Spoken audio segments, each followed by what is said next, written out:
All right, folks, how you doing? Ordinary Income back today. I hope you guys are having a good day. It's pretty rainy where I'm at.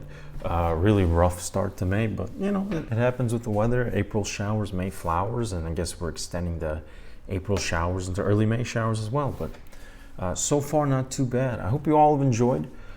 If you've been looking at the news, specifically the financial news, you've been noticing that there's been a little bit of panic.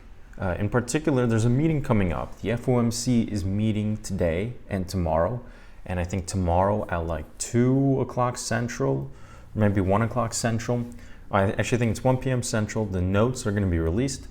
I apologize, the notes will not be released, but the decision of what they want to do next, the FOMC committee, what they want to do in terms of economic policy. And the idea is that they are going to be raising interest rates by 0.5%. It's currently at 0.25, and they're going to raise it to 0.75. Bringing on a lot of panic. And you're probably asking yourself, why? So let's break it down. What is this federal funds rate?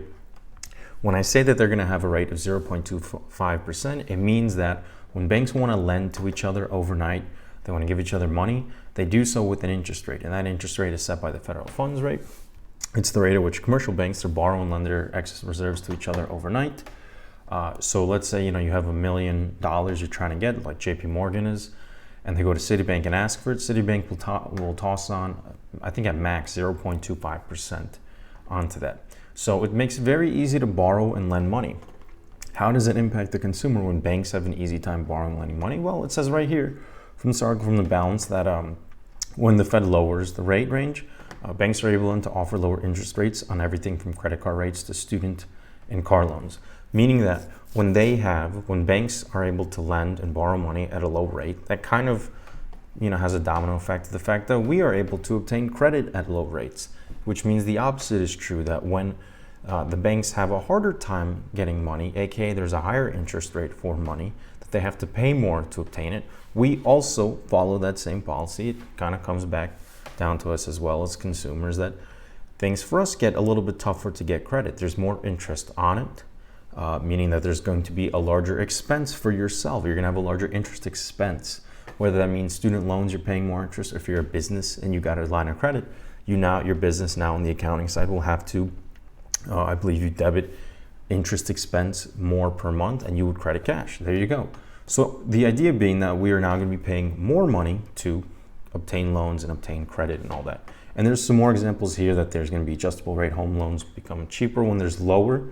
So they become more expensive when those rates are higher. Homeowners, I think, feel richer and spend more in that case, all that stuff. There's a lot of impacts that go towards you and myself. The biggest idea being that your lines of credit are going to be, that they're going to be higher as well. There's going to be more interest on the loans we're taking out as well. And it has a huge impact on corporations because then they have to start paying more money for their interest expense. If it's at 0% or 0.25%, it's relatively small to obtain lines of credit, aka issue out debt like bonds and all that sort. But when you have to put an interest rate on the fact that you're asking to obtain credit from the market, and to do so, you now have to pay a higher rate of interest, corporations now have an expense that they haven't been used to in the past 13 years, that they're going to be paying more interest. But they still want to keep their margins. So how do you keep your margins while you have a new expense? Well, you have to figure out a way to cut costs. Most common way is to cut your labor. So there's the idea that with these higher interest rates, more payments are going to need to be made by corporations, and thus people are going to be laid off so that they can make those payments and keep margins. Those are the theories. Those are the ideas. But it is kind of a negative tone when you have higher interest rates now, especially because we've been had them so low for like 13 years. You might be asking yourself, if it's going to cause these kind of problems, why would the Federal Reserve even want to raise them? Well, you always want to have an interest rate, first of all, that's pretty healthy. For the idea being that you don't want to be able to just give away credit for free, make it so easy. Otherwise, you're pretty much having zombie corporations that wouldn't be, operating without being able to obtain cheap debt, so to say. That's not the main reason. The main reason is that we've seen historically that the best way to fight inflation is to raise interest rates. And we've seen it here. You saw the biggest cases being in the 80s. When inflation was topping at like 13.6% year over year, the current Fed chairman, Paul Volcker, said, I'm raising our rates, and it went to 19% and all that. And you start to see these kind of connections. Whoops, I didn't mean to do that, my bad. you start to see these kind of connections. And if I bring it back over here, there you go. You see that it kind of goes hand in hand. And if I can go back a little bit here, sure. So it starts to go hand in hand a little bit, that as inflation rises, interest rates will usually follow. And as interest rates go up, then inflation starts to come back down, and then interest rates will follow them as well. So typically the direction in which things are changing has that kind of relationship, meaning that if inflation is rising, the best way to combat it is to rise interest rates. And if inflation is decreasing and you're starting to get to deflation, the best way to combat that is to decrease interest rates. And we know, if we take a look at our little right side of this chart here, we've had inflation rising, but we haven't had interest rates moving until now, just this little squeak right here. So let's see, I'll even zoom it in to give you a better idea. February is good. Yeah, so we'll see since COVID, inflation rates have risen at a pretty steep rate. Interest rates, not so much. So that's the idea, that tomorrow at 1 p.m. Central, 2 p.m. Eastern, the actions of what the FOMC committee want to do are going to be released. Now, I should mention, they usually have the capability of really doing two things: changing interest rates and examining how much they want to alter quantitative easing or quantitative tightening. Quantitative easing in this case has been, they've been purchasing bonds and mortgage securities. A little complicated, but usually the easiest way to explain that is that they've kind of provided a lift in the bond market, so to say, so it doesn't fall apart, and they provided a lift in the mortgage market as well, so that kind of stays stable for consumers as well.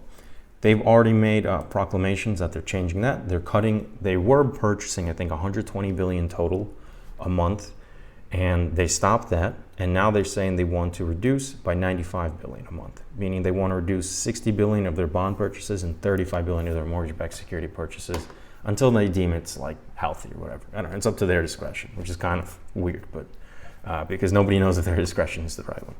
But that's the idea. The biggest one is going to be interest rates. Markets are trying to price that in, consumers are trying to figure out, and corporations are trying to figure out what is it going to mean, how do we now model our profits and our margins for the upcoming months. But that's what I would be expecting tomorrow, to hear that they're going to be raising interest rates 0.5%, meaning it's going to be at 0.75%.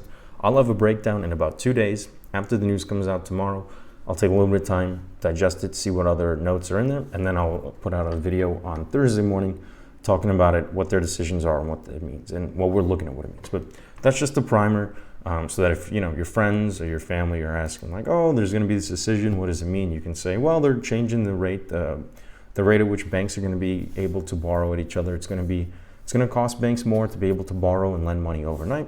And because of that, it means that since they're having a little bit of a tightening on their borrowing, it's going to be a tightening on consumer borrowing as well, so they can keep margins up and all that. What does it mean for you and me? That idea that tightening of some sort is going to be occurring, that it's going to be harder for people to obtain credit, is obviously tough in the consumer side. If you're looking to obtain a lot of credit, your rates are going to go higher, so that's one thing to keep a note. But companies, if you're working for a company that's been pretty reliant on obtaining debt at a cheap level, it's going to be an interesting, I'd say, year now, because now those companies have been reliant on it are going to be facing interest bills that they probably might not be ready for. And I think we might be seeing some layoffs, and we have seen some layoffs, as I described last week as well. And there might be more coming. So keep that in mind. We might be seeing some tighter conditions, but with the hope that it's going to bring lower inflation, prices are going to start to decrease and stabilize. So keep an eye on that.